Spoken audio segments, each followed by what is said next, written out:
আজকের সভায় সম্মানিত সভাপতি, উপস্থিত প্রধান মেহমান, বিশেষ মেহমান, আমার সম্মুখে সম্মানিত কমলগঞ্জবাসী, সবাইকে আসসালামু আলাইকুম রহমতুল্লাহ।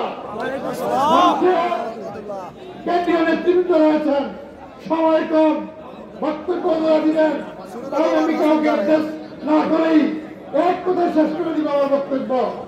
আমি বলতে চাই, দীর্ঘ 17 বছর এ ধরনের উল্লাস আপনারা কেউ করতে পারেন নাই।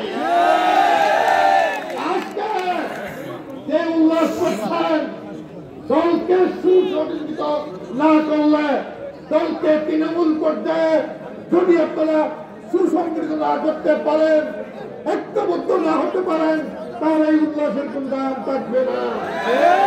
তাই অনুরোধ করতে চাই, আওয়ামী লীগের দূষণ এই মিথ্যা